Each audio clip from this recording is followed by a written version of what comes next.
My brother, this is episode 10. Damn, is it really? That's another thing I was thinking about. I was thinking about that. I was going to say episode 9, but like kind of forgot because I don't know. But I was thinking, dang. Because again, back to what we said last time. After 10 episodes, shit kind of dies out. But not us. We have like an obligation, I think almost to ourselves to some degree, to like see this through. And it's funny because 100%. it has not become work yet. And No. I hope it never does. No, like we say this every single time. This is like therapeutic. Yeah. I saw this hilarious post one time where this girl was like, men don't go to therapy, they just start podcasts. No, I know exactly what you're talking about. I cracked up. Yeah, like, that's hilarious. Oh, I did both, but you know. Yeah. No, I know exactly what you're talking about, which is true. It's start a podcast. That's so funny. Earlier we were talking. I met a guy earlier today. A nice guy, had a really cool car, and we were just talking about cars, and he was taking me down memory lane. And you and I ended up diving into a conversation somewhat adjacent to that, and we were talking about like what it takes to get those types of amenities in life, those types of things in life. And you sprung a perspective on me that is completely different than what I was thinking about earlier, but I want to take us actually in this direction because it feels like it might be of more value. Mm-hmm. And you were talking to me about, you were like, man, that car, and like what has he done to it? And we were kind of like, I don't want to say we were like counting the money, you know what I mean? We're trying to figure out like how much does all that cost? And then we talked about something I think that was more relevant, which is it's not about how much it costs to buy that thing. It's about how much does it cost to afford it. And I looked back on life at how many things I bought that I could buy but I couldn't afford. And you were telling me a little bit of perspective about your family growing up and the things that you had and didn't have. So that's kind of what I wanted to dive into, because I think we could take this in a really interesting direction that might provide some value. Yeah, it was mostly like perspective, you know what I mean? The perspective of, I guess the value of things. So obviously for you, you're thinking like, yo, like that car, that, that Trackhawk, it's like, it's not that hard to get. From my perspective, I'm like, yeah, that's like we calculated to be like almost 100,000 in total for everything. Nice Trackhawk, super nice, sounded nice, everything. Never seen one like that. Never been in one. You have and stuff. But I was like, kind of made me realize like, yo, dude, that's not that hard. But for me, kind of the perspective I was trying to show you is like, well, dang, like the value of that. Like I've never really had something new like that. You know what I mean? Like I just got a new car, which if I didn't have to get it, I wouldn't have gotten it. But it was something that was needed for obviously, to get to places like here, to get to work. To drive safely, because my last car, like I wasn't able to see through the windshield in this type of weather, just because it fog up and stuff. But it was something that was needed, or else I wouldn't have bought it. But even that, like that's I would say the nicest thing that I've had, and so I hold it very valuable. I'm like, dang, like this is mine, and it costs me money, but it's like the sacrifice that I'm willing to take. And we kind of dove a little bit into it, and you're like, dang, like I never thought about it that way. And I was like, well, yeah, like. Even for me, we started kind of diving into like, apartment things and like just expenses and stuff. I'm like, I've never had something that I can call mine of that expense. And so I said, for me, in my perspective, when I think about things like a Trackhawk or like a house, most people they've lived in homes. I've always rented. Love my parents. They work really, really hard, but we've never had the privilege as far as financially to be able to own a home just with my intermediate family. Like we've lived in a house with my cousins and stuff. That's like 15 people in one house, the Mexican way.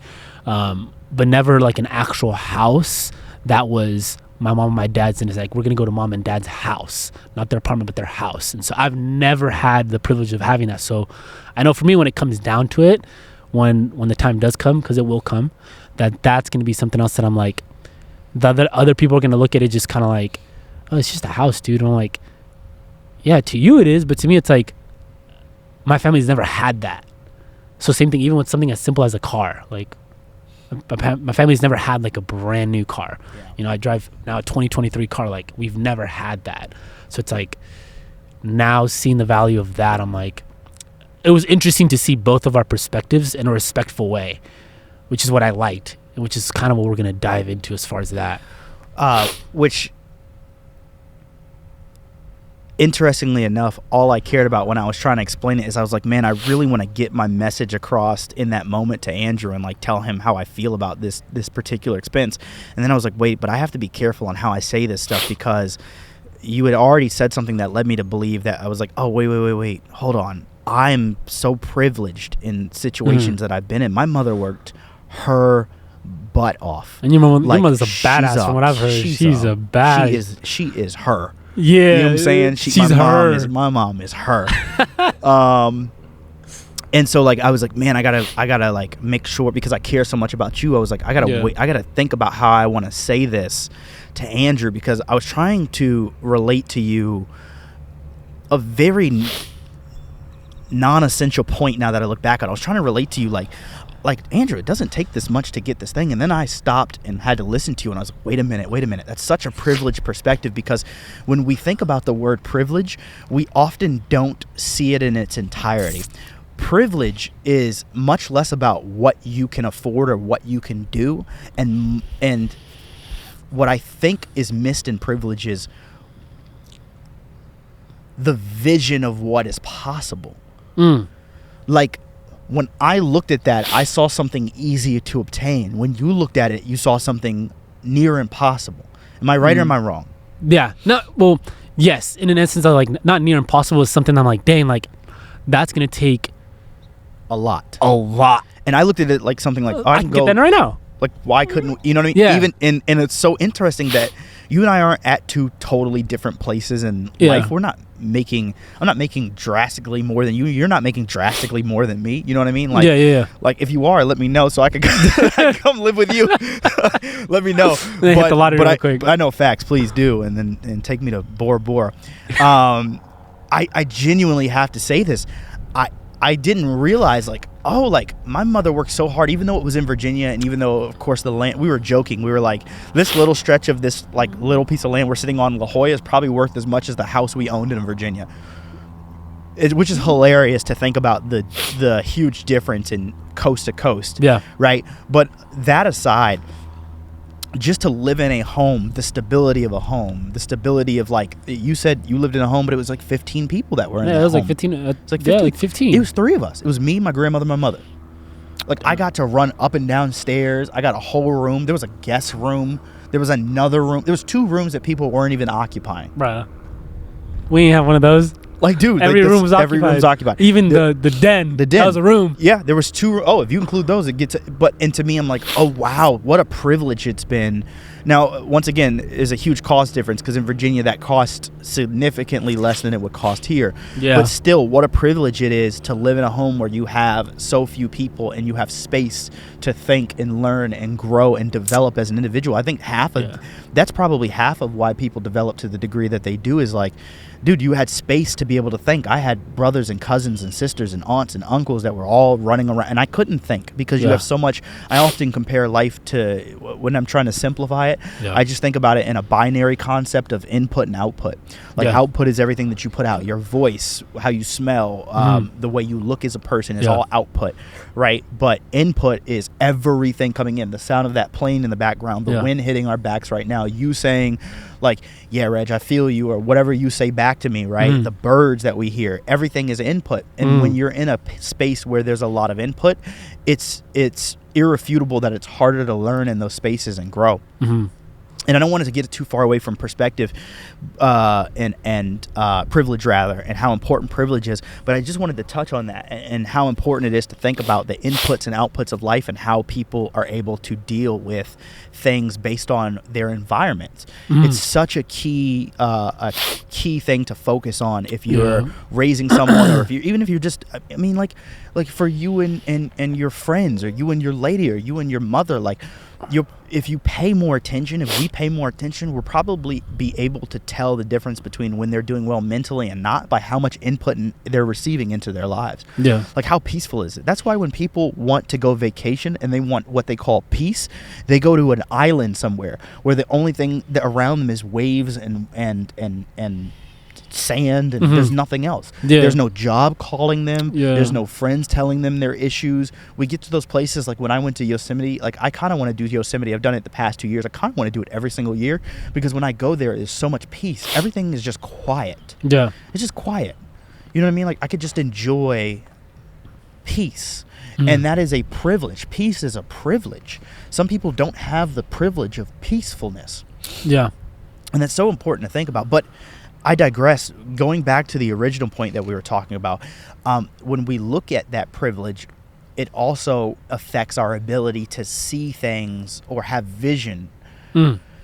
And when you looked at that car and I looked at that car, we clearly walked away with two different perspectives. And one of the most beautiful things is that you and I have a relationship where we can discuss it and go like, hey, I have a perspective and you have a perspective too, and we both walk away respecting each other's perspective, which allows us to go so much further. 100%. And I think what I enjoyed, even simply as all of our conversations, but mostly that one, was you allowed me to realize like, yo, Andrew, like, and I understood what you were saying. That's not hard to get. You meant it in the most respectful way, in the essence of like, yo, Andrew, you are capable of getting it. I'm so glad you saw it that way. And that's the way I saw it. And I feel like we're very like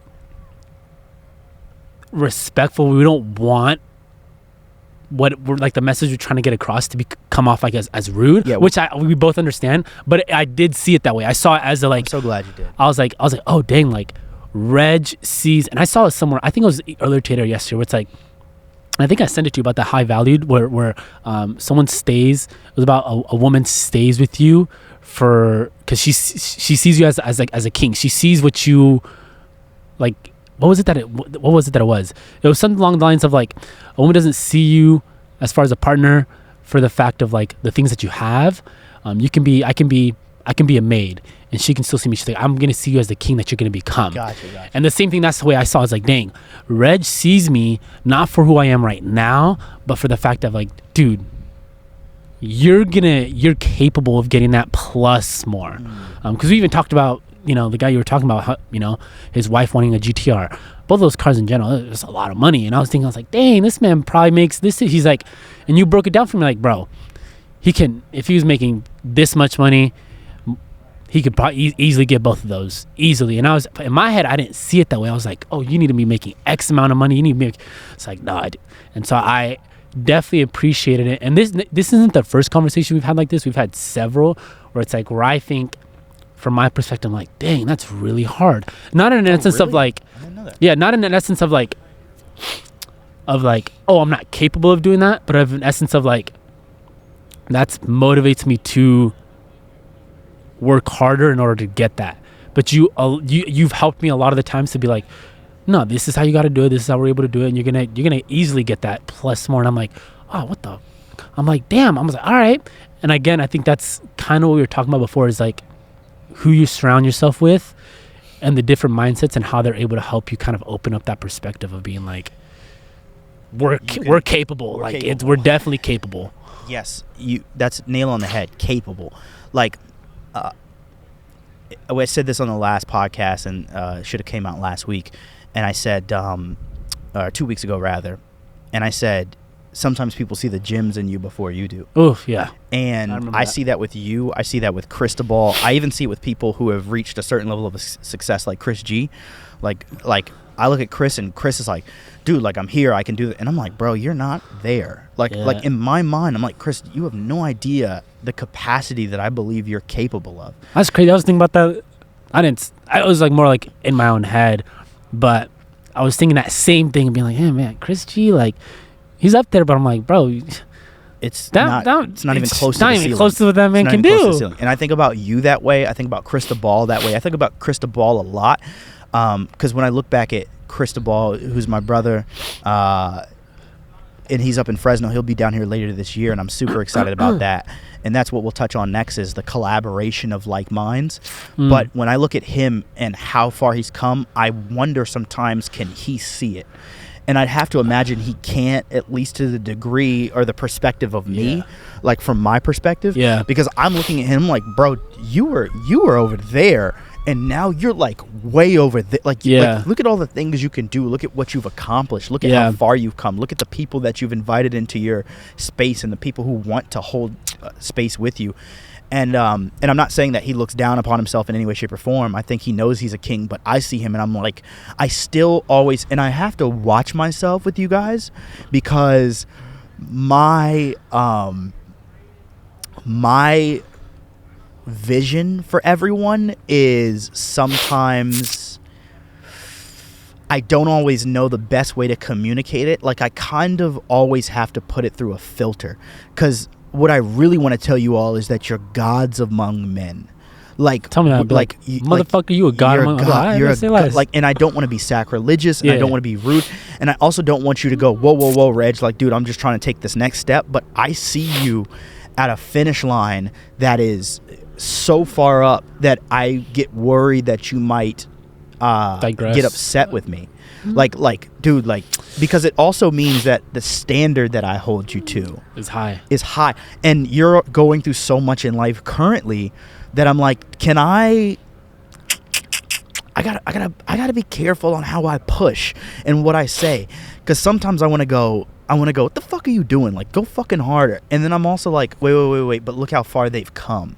But because I see you in such a high place, I'm like, the fuck are you doing? Like, like, do fucking better. Like, do everyone, and it's love. It's pure love. And I was talking to my mother the other day, and she said, Reg, it's your season, and I know you're not exactly where you want to be, but you need to remember that this space is necessary for you to be able to handle what comes next. And then it made me think about how I think about our team, and I'm like, wait a minute. I'm so eager to get to where we're going, and I'm so eager to see you all at where I believe you should be, that I forgot to embrace, sometimes, I don't always, but I forget to embrace where you are now, and I forget to embrace the part of the journey that we're at. And so I have to ground myself. I have to literally ground myself and go, wait a minute. You're right where you're supposed to be. Your team's where they're supposed to be. Everybody's doing good. Everyone's in good health. Everyone is of good spirits. They're all good people, and they work hard. And yes, you want more, and yes, you want to push harder, but you are only able to push a certain amount, and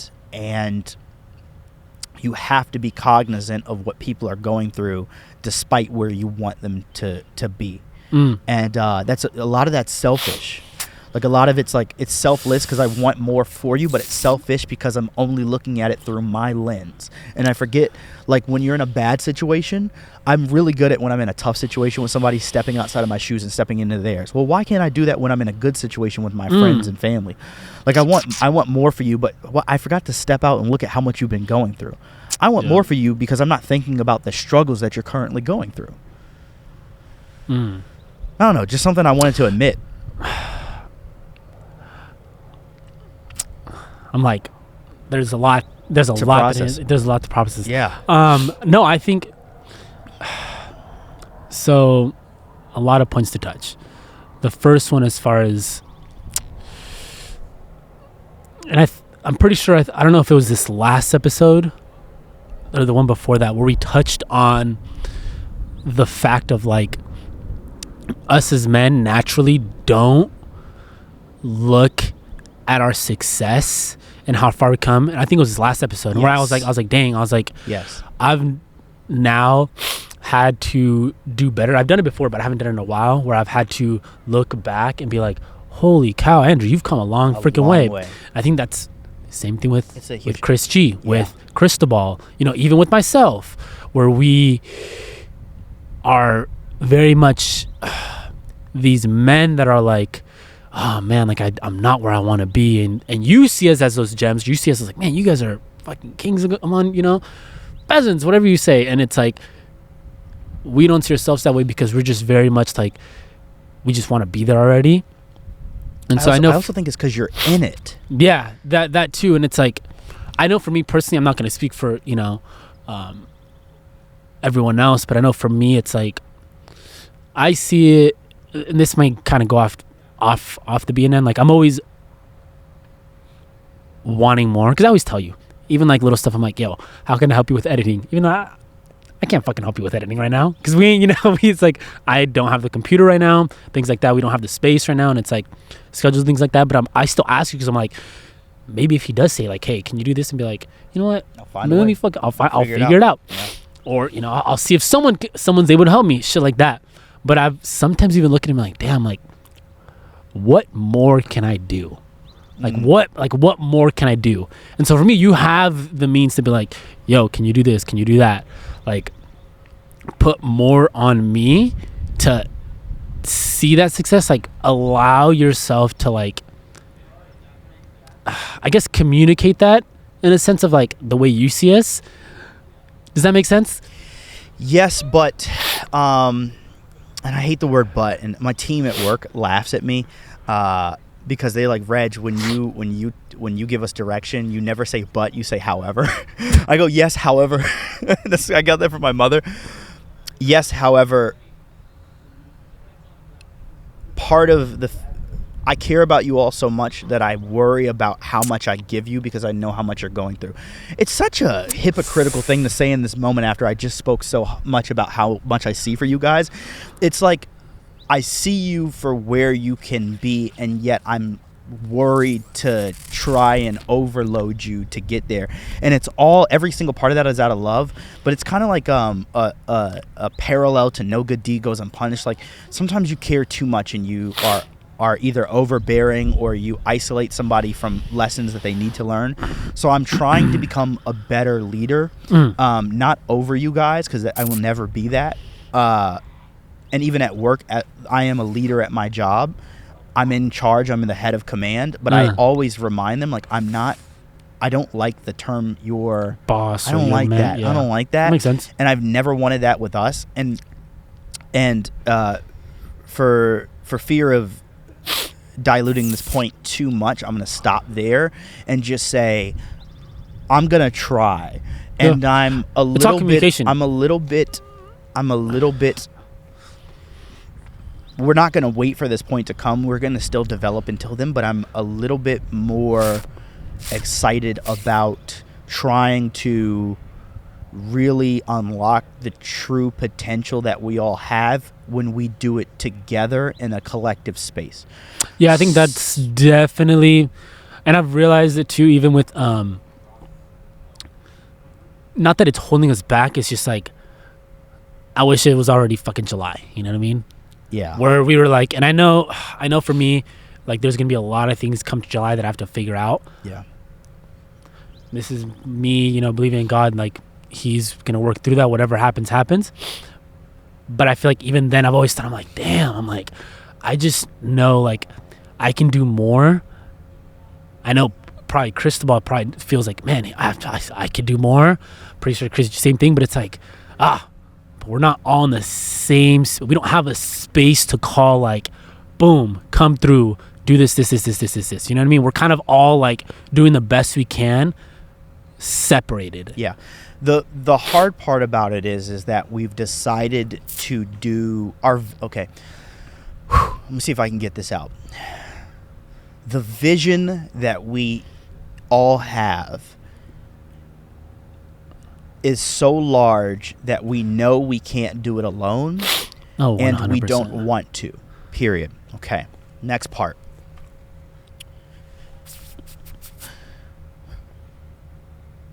We each come with very particular skill sets, and we each reinforce the other, both in a tangible sense with those skill sets, but also in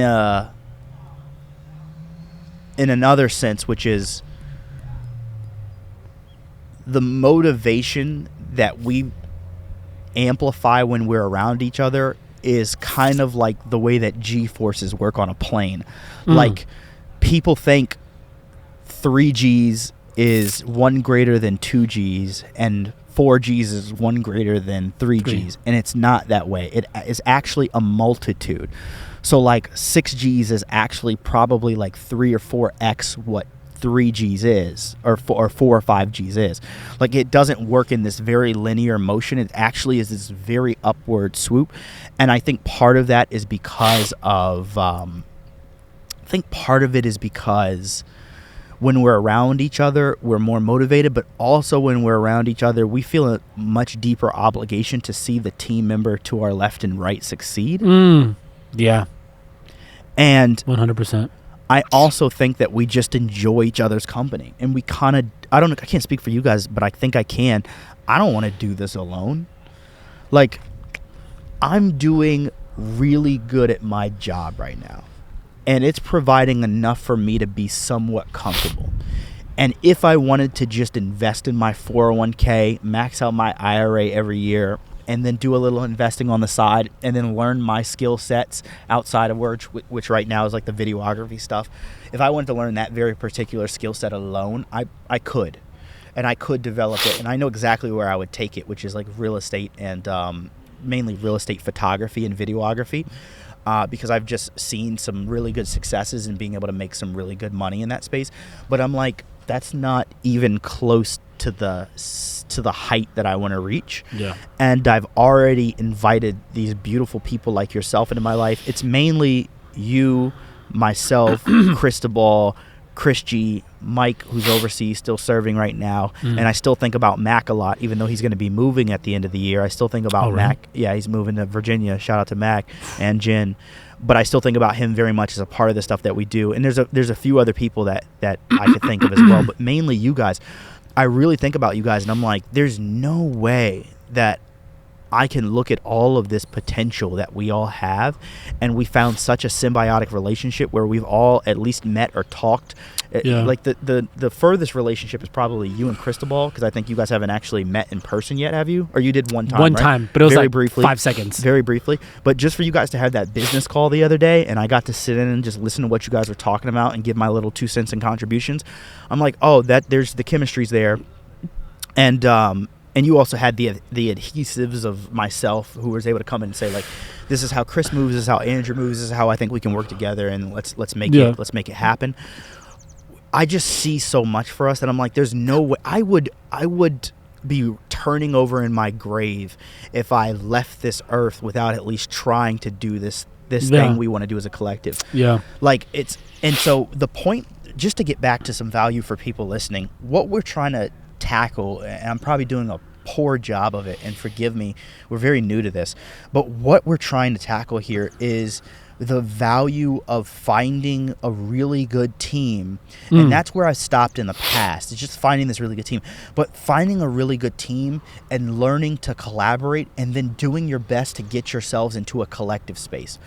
So when we have everyone down here in a few months, it's really going to be a telltale sign of how serious we are, because we've done well individually and in groups of 2. We've done some great things. Yeah. But how dialed in can we be when all 4 or 5 of us are in the exact same place, and we have a workplace that is only used by us, right? Which Chris and I will host, hopefully, if everything works out. Like you said, if God willing, right? I really hope that it does work out the way it's supposed to, because the lesson from it that we'll be able to give to other people is, A, don't try and do everything by yourself. You don't need to, and it's not as fun of a journey. It's not as fun. It's not as fun to do this stuff by yourself. It's a lot more fun to do it with people that you really like and to problem solve. And the only downside, which isn't a downside if you have a certain amount of growth, the only downside is that everything won't go your way. You won't be able to make everything go your way, because Chris is going to have an opinion that I don't like. I'm going to have an opinion that you don't like. And we're going to have to learn to go, I trust you. And what'd you say? I said box it out. Not even. No, not. I'm messing. He said box it out. No, not box it out. I know you're joking. We're going to have to learn to, like, embrace each other's ideas and say, look, I'm going to trust you. Let's go full-fledged in this and give it all of our effort. 100%. I'd rather, people are probably going to think I'm crazy about saying this, but excuse me, I'd rather struggle and butt heads with the 4 of us than be okay doing it by myself. Okay. So we left off and we were touching on being together as a team, working together, and really embracing each other, even despite our differences to some degree and maybe opinions. Yeah. How do you feel? Do you prefer working in groups? Do you prefer working alone? Like, what's... Man. Tell anybody I did that. Ooh. It's going to jail. Straight to jail. I know. Camera's right there. I honestly, I'm very extroverted. Yeah. So I love working in groups. Just because, I'm a people person. I like to talk. But I've had to acquire the skill of being independent, just because I believe there should be a time when you're going to need to do work on your own. But I love working in groups. I'm excited to see how we balance the two, because there's going to be certain projects that we have to do alone. But that's also another reason that I'm excited that we'll still have the spaces, because we will still be able to go to our individual corners and go all right, I'm gonna work on this. I do hope that when we get into there, I hope there's multiple areas for us to be able to set up, and it looks like it might be feasible, so that we can all at least come to the place at least on one day a week, and then if you need to be there just to get work done, you can still come over and get work done. Because I think it's just so important to, even if you're working by yourself, still have the camaraderie of being like, dang, I need this. Oh, wait, Reg is right upstairs. Right, I can just run upstairs and grab Reg real quick. Or I need this. Reg is right there on the couch. You know what I mean? Yeah, no, that makes sense. No, that's the biggest thing that I've been been excited about. Because, I've told you, reaching out to connections, trying to get all this stuff ready. Because I'm bro, this, I'm seeing this space, just the space alone, not even everything else. The space alone is, I feel really what's going to just elevate everything else to I don't know. I'm excited too. What's Chris and I have talked about this. What I'm most excited of is really digging deeper, because we'll all be together. The things that we'll be able to accomplish as a collective. When I look back on us thinking about that car, I think heavily about the fact that I'm yo, dude, money's not going to matter nearly as much when you have 4 to 5 people contributing. One thing we want to do is Airbnbs, and I'm hoping that you are cool with coming into the fold on that and investing with us. And so we're already looking at the properties, because over the next few years we plan to buy, I think in the next 7 years we want to get at least 5. Damn. And I'm dude, it's so much more feasible when you have 4 or 5 people investing money into it to get to that point. And then it just there's an old saying, and it's, if you want to go fast, go alone, but if you want to go far, go together. So it's going to take us a little bit longer to get to the first one, or maybe the second one, or even the first fully fledged business or the second fully fledged business. But what's going to matter so much more is that when we get to that space, we have people that we can trust. Yeah. I can't imagine doing this alone, getting to a certain level of success, and then being oh, now I got to find people who I know are genuine people. Well, if you already have something of value, people are going to flock to it, and you don't always know what their intentions are. But when you start with this team where you're man, I know you guys are solid, I'm going to feel so much more safe in taking more risk later on, because I'm I got my whole team of people who believe in me to fall back on. And I know you guys will knock my head on straight if I start going too outlandish on something. If I'm we're going to do this, I was just talking about investing. If I'm hey, I'm about to do the short position, you're going to be whoa. Remember what you did? Remember what you said? Remember what happened? You know what I'm saying? That's important. No, 100%. And it's crazy. As soon as you said, the whole point is you'd rather already start with a team when you're kind of we're not at the bottom, but let's just say we're at the bottom. When you're at the bottom and have a team that you can trust, than to find a team when you're already successful. Yeah. And it's kind of that same statement that you made earlier when we were talking about the whole car. Yeah. And the whole girl thing. Mm-hmm. It's the same concept. Yes. You'd rather have a group, a team, a partnership, or whatever. You'd rather have that at the very bottom when you're least successful, when you're just getting started, when you're going through the mud, you're working those long hours, you're putting in that extra money, you're not able to drive the nicest car, wear the nicest clothes, or live in the nicest place, but you're working hard. You'd rather have that, because they're going to see you at your worst, go through your worst, butt heads at your worst, and then once you're successful, you're oh shit, Reg, man, I've already seen you at your worst. Come at me. Come at me. But come at me, you're going to come at each other with love, because it's damn, I've already seen you at your worst. I'd rather have that. That's why, like I said, when we were sitting down earlier. That's why I would rather butt heads with a team than be okay by myself. Yeah. For that specific reason of the fact of I'm like, damn, like you said, I'd rather go a lot further with the team at the very start than having to like find specific people that I'm already successful and being like, oh, well, what the fuck do I need you for? Like, I'm already here. And then us not getting along because I'm like, oh, well, I don't really know how you work, this or that. I don't know how you're going to handle, if I'm already successful, I don't know how you're going to handle me blowing up, or how you're going to handle when I'm at the when I don't know how you're going to handle when I'm not successful anymore because I'm bankrupt or I'm at a low. So I said this the other day, okay? And I was talking to you about this, and I can't, I'm just going to say it as it is. It's a weird topic to talk about, so forgive me if anyone cringes. It's a little bit scary for me to date right now. And it's so funny because I'm not doing so well in life that like you could even see it. Like sometimes you do so well, it's kind of hard to hide, especially the things I like cars and stuff like that. Pokeballs. Pokeballs. But like I am more nervous to date now than I've ever been because I've already been through tough relationships. I've messed up some of those, by the way. Let me make sure I admit my faults as well. But more specifically, I'm like very particular about and I don't got that many choices. Let me just be clear. But I'm very particular about who I spend my time with, especially female company. And I think back to us on this, and a lot of that is because I'm like, are you really here for me, or are you here because I've reached a certain stage in life, right? And part of that is like, I mean, maybe I'm not even really in that like this high up stage to other people, but to me, I think I'm doing better than I ever have been. So when I look at my team, I think about the same thing. I'm like, one thing I don't have to worry about is my team and my family, which honestly, they're synonymous with one another. You guys are my family.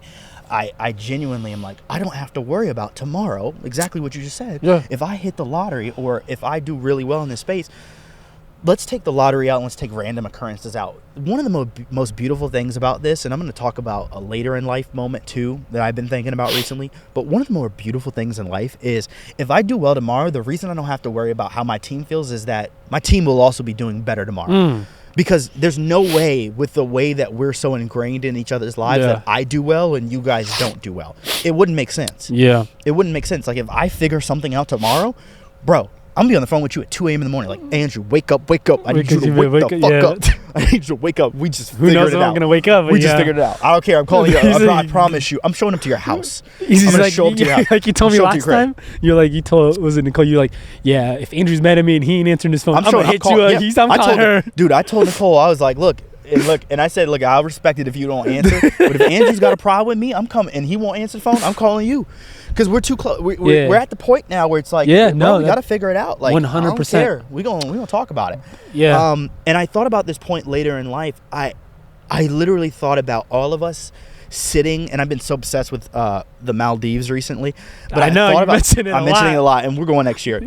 Bora Bora, the Maldives. I made look, my friends already changed our group chat to Bora Bora 2023 or 2024. I'm like, let's go. But a huge thing to me has been this image of us as older men, and I literally saw myself as this older, more wrinkles, more distinguished gray hairs. Like I could almost feel my age in my 60s or 70s, somewhere around there, and we're all sitting on this large wooden plank in the Maldives. That's how I saw it when you told me the 10,000th episode at Bora. Was it Bora? At Bora Bora. I pictured it just on this plank and then just. Plank. No, I just keep seeing that, and I'm like, it's part of it's manifestation, but part of it is also like, I just know it's gonna be that. And another thing is, the reason that I think this team is gonna work so well and has worked so well is you guys have never made me feel wrong, weird, or bad about my wildest dreams. So it allowed me to dream more because you all created a safe space for me to dream and said, Reg, this building has no ceiling. You can keep going up as long as you want. All we are the walls to keep all the bullshit away from you. Yeah. It's 4 walls and no fucking ceiling. Yeah. And that's... You guys have been that for me. And for me, it's more of like... It's similar, but it's very similar in that aspect, but it's been more of like, especially you, because I've spent obviously more time with you compared to Cristobal and Chris G and stuff, and even Mac. And for me, it's been more of like Go ahead. more of like a, not to be more motivated, because I've already had that motivation, but being like capable, like, Andrew, you're capable. And that's what's helped me in the essence of being able to know, like, again, like, there's no ceiling, Andrew. Ceiling. Like, take that ceiling off, and seeing you, like you said, your biggest dreams, we made you feel like they were possible. They're possible. It's the same thing for me, but in a different way. And I think because you touched on like what we're most excited about. For me, it's like I'm big on quality time. I'm huge on quality time. I am too. I'm big. I'm so glad that you're saying this. No, like I'm big on quality time. We can dive into like, love languages and stuff and all of them. Me, I'm huge on quality time. And that's why you held my hand so long the other day. Don't tell Nicole. For me, it's like, and it even transitions with like friendships. And I'm not trying to go off like the beaten path.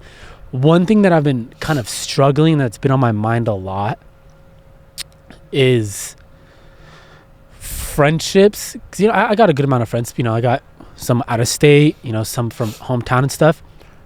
But the ones where they're too busy. Okay, walk me through this. They're too, like, how do I put it? They're too busy to, like, I'm all about, I'll move my schedule. You know me. Like, you've always, since day one, have I ever missed a day or told you I cannot show up unless it was because, yeah, I think I've hit you last minute on something one time, and you were like, but it was like so last minute that I had like a 90% chance that you were gonna say no, because it was my fault. I was like, oh, dude, let's do this. Did I show up? No, you couldn't make it that time. It was something at the. It was the other day. It was the other day when I hit you. Chris said, you want to come shoot at Compound, and I was. And was it on Thursday? Yeah, and I asked you, hey, are you gonna be in town? And you're like, no, I got to be out with Mom for everything. Yeah. It was the other day, and that was the only time. Was it? Didn't I tell you I was like, yeah, I can drive down real fast? I thought I did, yeah. And you said, nah, don't drive down. So then it must have been something else, because it wasn't. Yeah, because I think it was that time. Yeah, because I was like, what yeah, was that yeah. For then? I think it was that one, but I said I can drive down, but you're like, no, because Chris G can't even. I think you said he can't even make it because he's busy. He couldn't shoot that day. He couldn't shoot that day. So yeah, that was a different day. Yeah, yes, that was okay. But that was, you didn't even. I even said no. I was like, yeah, I'll drive down. That was Chris that couldn't do it that day. I was like, yeah, I'll drive down because he had the kids. Yeah, which we gotta see that. That's understandable. That's definitely understandable. But back to what I was saying is, yeah, you're right. I'm very much like, I've set time aside for getting stuff done beforehand to go spend time with friends that I haven't seen in a while. And it sucks to see me put that time, and these are friends that I'm trying to include on future plans for us to grow. You know what I mean? To include in this, to get a little piece of this, to help them out in some sort of way.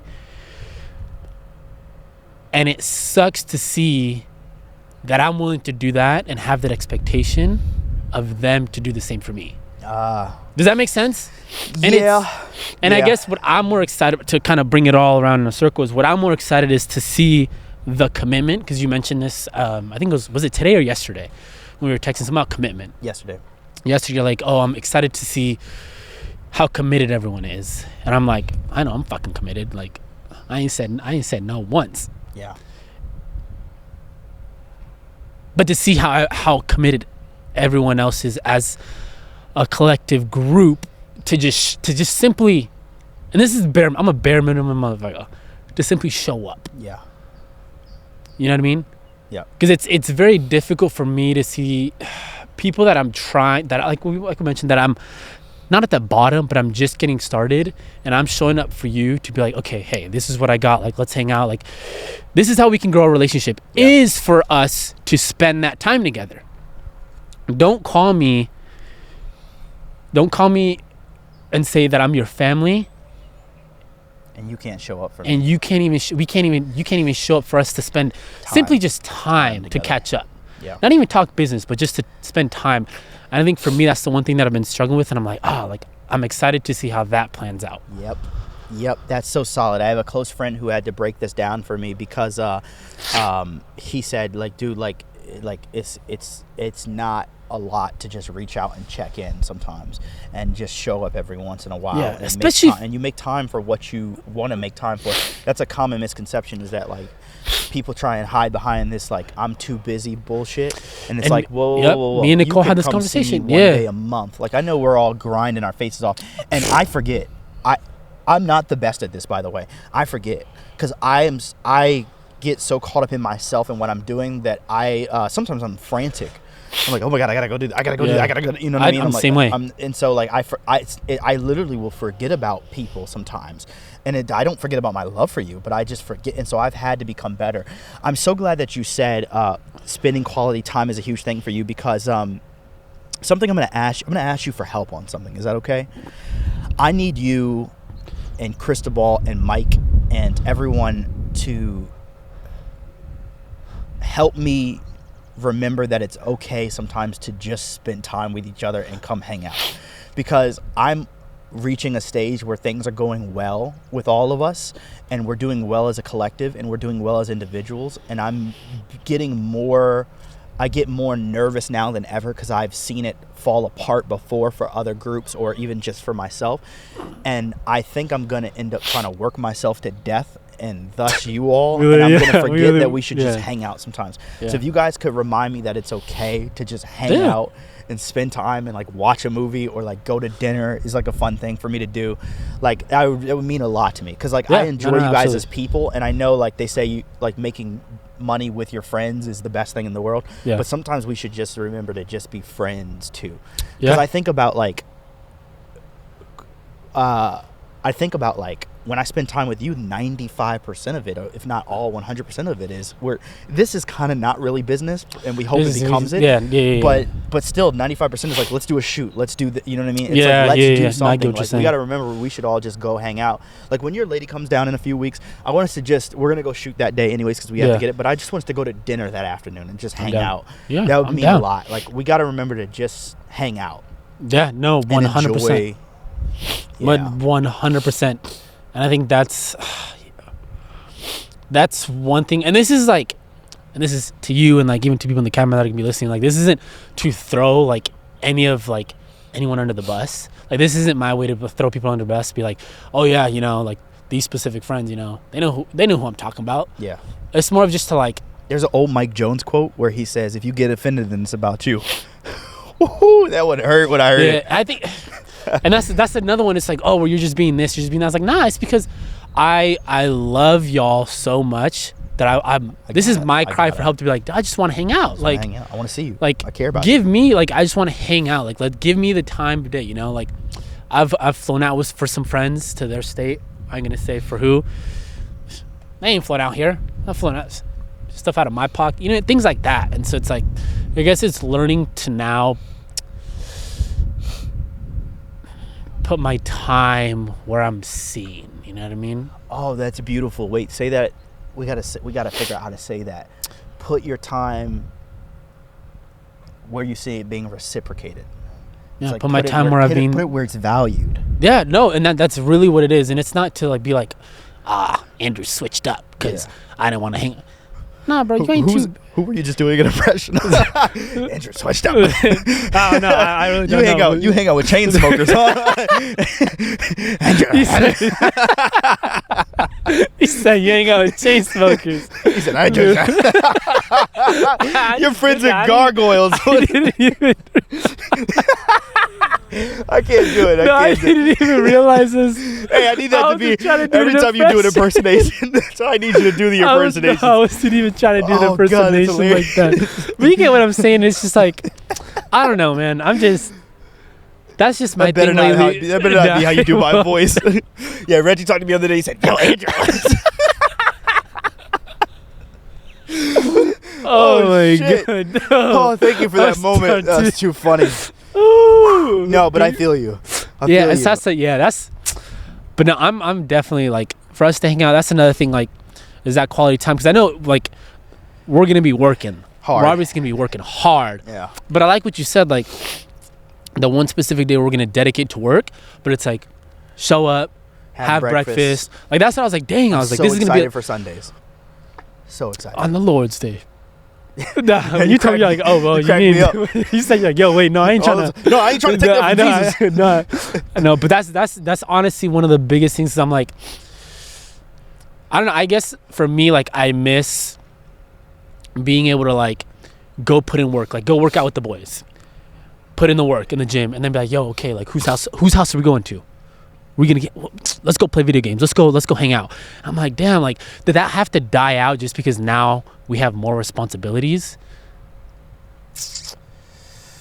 Oh man, you know, and this might be a sign that I still have to get to do some growing into this, because a big piece of me wanted to say, no, of course we could just hang out, but a small piece of me was like, oh man, but we gotta like if I'm being honest, and I try to be as honest as I can on this camera and not lie and be like, we could totally just hang out.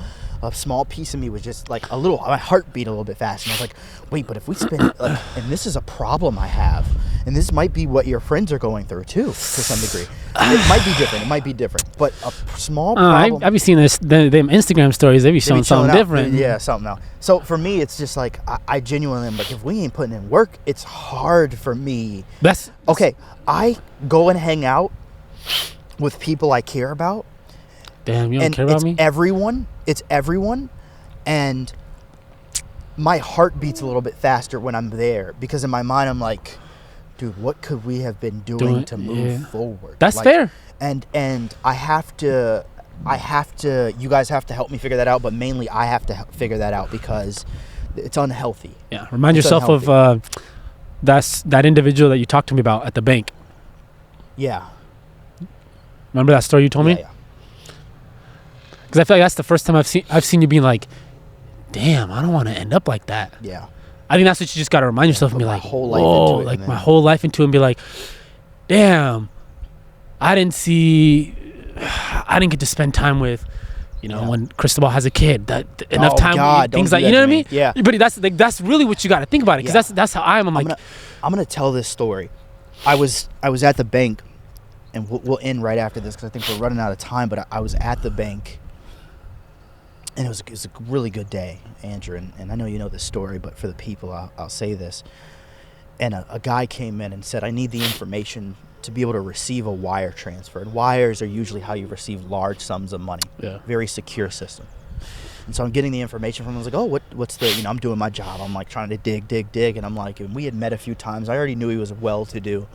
And he said, I said, how much are you receiving? And he said, $54 million. $54 million. I was like, oh my God. And he's like, I'm selling my company, or he's selling his position in the company. Dude, and I was like, oh my God, this is where I want to be. This is where Reg wants to be. I want to get to a place where I can do an exit on one of the companies I'm willing to sell, because some of them I won't want to. And I want to sell for I want to get a $54 million wire transfer. And I said, how does it feel? And he leans in and he goes, I missed so much.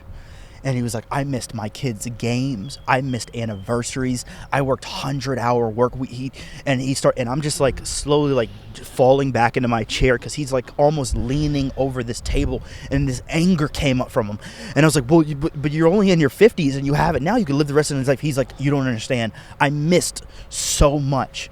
And he's like, I would not recommend this. And if I could, I would do it differently. And bro, I left that day, and I was jarred, because this thing that I had wanted to do and become, someone had literally been placed in my life in this moment. And I think you were the one that said this, like, he was put there for a reason. He was there so that he could tell me that lesson, so that in a few years when you and I and everyone else is doing well, we can say, hey, don't forget to just remember to keep your family and keep your friends and care about people. And exactly what we just talked about on this podcast. Yeah, this man really, I mean, he shook me. It jarred me for a little bit. Yeah, no, and I think that goes for everybody. It's like the ones, how do I say this? It's like, honestly, like the ones that have stuck through it all, like have been there for you the longest, like don't forget about them. Yeah. You know what I mean? Spend time with them. It don't got to be a lot, but like like for me personally, all I ask is like an hour or two, like let's hang out, let's go catch a lift, let's kick it once a month. Yeah. Like that's it. It's the bare minimum. We won't be asking for a lot. Yeah. Don't miss now and regret it later. About then. Yeah. or regret it later.